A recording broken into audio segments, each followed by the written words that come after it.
Ano mo sa katabi mo? Pagod ka ba? Ganun yung tsura. Hindi lang mukhang pagod, mukhang puyat pa.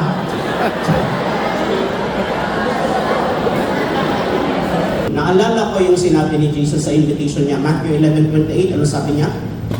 Magsiparito kayo sa akin, kayong lahat na napapagala at nabibigatan sa inyong pasanin at kayo aking pagpapahingahin. Come to me, all of you who are heavily laden, and I will give you rest. Sobrang bait. Isipin mo, gusto mo ba lumapit kay Jesus? Lahat na gusto lumapit kay Jesus, magpalakpakan.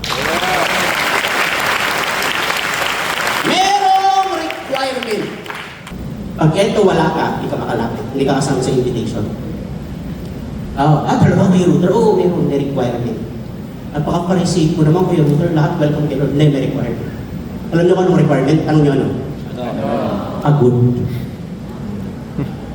Ang requirement, pagod. Ano mo sa katabi mo? Pagod ka ba?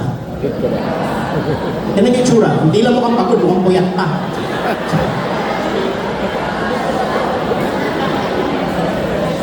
Pagod. Sabihin mo, congratulations, pasok ka. Amen! Hallelujah!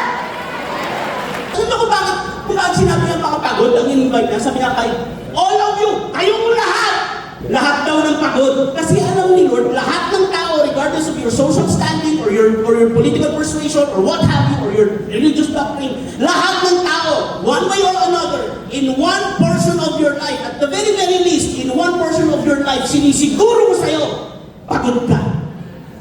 Tama? Yung iba hindi pagod sa ministry, pagod sa family. Yung iba hindi pagod sa family, pagod sa trabaho. Naintindihan niyo? At ang sabi ni Jesus, pag pagod ka, lumapit ka sa akin, bibigyan kita ng pahinga. Ang ganda ng salitang pahinga. Pahinga. Galing sa salitang Hindi, pahinga. Galing sa salitang hinga. Okay? Ano ibig sabihin nun? Subukan niyo, nakalubulog ka sa tubig, di ba? Hindi ka na makahinga, umahang ka ng konti. Yun ang pahinga. Bibigyan ka ni Lord ng breather. Kung hindi ka na makahinga, lumapit ka kay Jesus. Okay? Buti na lang, sobrang bait ni Lord. Buti na lang sinabi niya, kayong lahat ng mga pagod lumapit sa akin. Buti na lang hindi niya sinabi, kayong lahat na matatangkad, lumapit kayo sa akin! Patay, pupunta ako ng Pierno, sabi sa inyo.